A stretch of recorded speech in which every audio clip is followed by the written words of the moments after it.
आज आपको दिवाली के अगले ही दिन कष्ट इसलिए दिया है कि बिहार में हो रही एक अप्रत्याशित लोकतांत्रिक प्रक्रिया में एक अप्रत्याशित घटना जो घटित हो रही है वो आपको आपके संज्ञान में लाना चाहते हैं। अभी तक पिछले कुछ वर्षों में हम लोगों ने इस देश में देखा है कि जो लोग नए दल, छोटे दल या कई जगहों पर तो बड़े दल भी जब चुनाव जीत कर आते हैं तो उनके विधायकों की खरीद फरोख्त होती है। आप और हम वर्षों से वो तस्वीरें देखते आए हैं कि कैसे लोग अपने विधायकों को बचाने के लिए और उनके राजनीतिक विरोधी उनको खरीदने के लिए, अपने पाले में करने के लिए उनको कोई रिजॉर्ट में बंद करता है, कोई दूसरे राज्य में ले जाता है, कोई मोबाइल छीनता है। सरकारें बनाई और बिगाड़ी जाती हैं।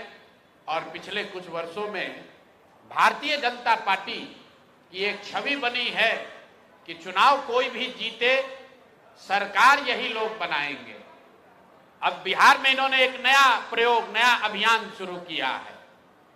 बिहार में 3 वर्षों तक जन सुराज को वोट कटवा पार्टी बताने वाले भारतीय जनता पार्टी, ये कहने वाले कि इनकी कोई वजूद नहीं है, इनकी हालत देखिए।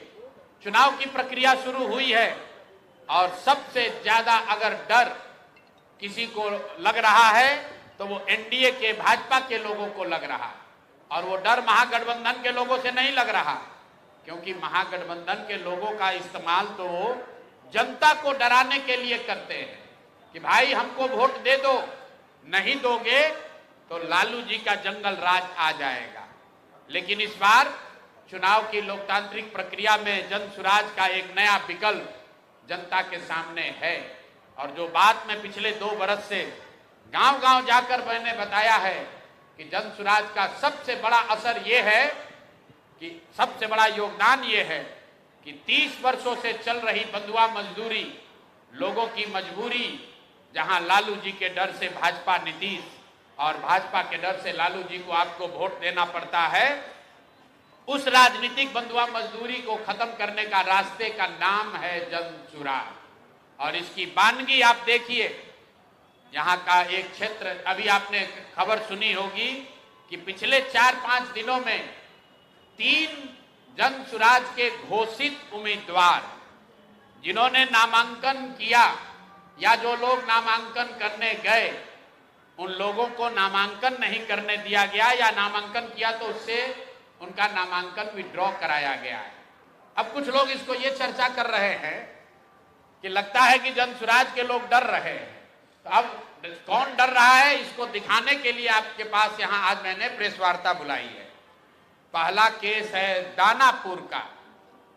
दानापुर में महागठबंधन की ओर से एक सज्जन जो चुनाव लड़ते हैं, उनकी छवि एक बड़े बाहुबली अपराधी प्रवृत्ति के नेता के तौर पर है, जो अभी जेल में है। और फिर भी वहां भाजपा जब लड़ती है तो इनके पास बताने के लिए कुछ नहीं है, सिर्फ ये डराते हैं कि भाई हमको वोट दे दो, नहीं तो जो सज्जन राजद से जीतते हैं वो आ जाएंगे, आपका जीना हराम कर देंगे। तो इस बार दानापुर की जनता ने ये तय किया था कि भैया उनसे डर के हम लोग भाजपा को वोट नहीं देना चाहते। और दानापुर के सारे व्यवसायी एक साथ बैठकर उन्होंने ये तय किया कि भाई कोई भी जीतता है, सबसे ज्यादा खामियाजा, सबसे ज्यादा दिक्कत दानापुर में बिजनेस व्यापार करने वाले लोगों को होती है। वहां के जो दोनों ओर के बाहुबली नेता हैं वो उनको परेशान करते हैं। तो वहां के लोग यहाँ आए, मेरे साथ उनकी 3 राउंड 4 राउंड बैठकें हुई और सबने मिलकर अपने में से, आपस में से एक राजनीतिक व्यक्ति जो वहां पर व्यवसायी भी हैं, उनका नाम अखिलेश है, वैसे बोलचाल की भाषा में उनका नाम मुटुर शाह है। वो लोग आए और पूरे समाज ने मिलकर ये तय किया कि मुटुर शाह जी को भैया आप टिकट दीजिए। तो हम लोग इन रीतलाल यादव के डर से भाजपा को और भाजपा के डर से रीतलाल यादव को जो वोट देने की व्यवस्था बनी है, इससे हम लोग निकल सके। रीतलाल यादव जी को टिकट पार्टी ने दिया। रीतलाल यादव जी जब यहां से गए हैं टिकट लेकर, मैं आपको उसका चित्र जारी कर रहा हूं। ये रीतलाल मुटुर शाह का, ये मुटुर शाह हैं जो मनोज भारती जी के हाथ से यहाँ से सिंबल लेकर गए, और ये साहब सिंबल लेकर तो गए लेकिन वहां पर निर्वाचन के ऑफिस तक नहीं पहुंच सके। ये कहां गए? पूरे दिन तक मीडिया में अफवाह चलता रहा और भाजपा वाले ये बताते रहे कि रीतलाल यादव ने, उनके गुंडों ने, राजद के गुंडों ने जन सुराज के उम्मीदवार को बंधक बना लिया है। तो अब मैं आपको वो चित्र दिखा रहा हूं कि ये साहब उस दिन मुटुर शाह जी कहां थे। ये देखिए, ये हैं भारत के गृह मंत्री, ये भारत के गृह मंत्री हैं अमित शाह।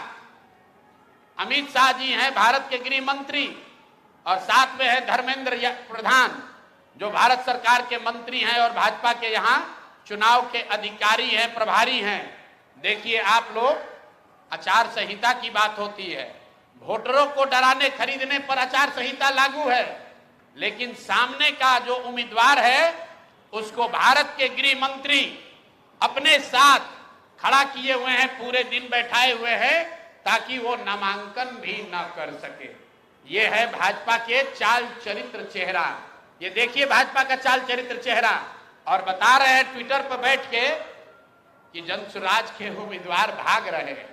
आप बताइए, कोई साधारण व्यवसायी जो राजनीति करता है उसको भारत के गृह मंत्री अगर बुलाकर अपने साथ बैठा ले तो उसके पास क्या विकल्प बचेगा? और कहां है चुनाव आयोग? एक वोटर को आप पैसा देते हुए, डराते हुए अगर दिख जाए तो आप पर इल्जाम लगता है कि आपने आचार संहिता का उल्लंघन किया। और यहां भारत के गृह मंत्री और केंद्र में भाजपा के मुख्य मंत्री धर्मेंद्र प्रधान खुलेआम जदयू जनसुराज के प्रत्याशी को अपने साथ, अपने साथियों के साथ, दल बल के साथ घेरे हुए हैं, और इस पर कोई प्रतिक्रिया नहीं है। चुनाव आयोग को अभी आपको ये जारी करने के बाद आधिकारिक तौर पर हम लोग चुनाव आयोग को हम लोग निवेदन करने जा रहे हैं कि देखिए कि हम जनसुराज के प्रत्याशियों के साथ क्या हो रहा है।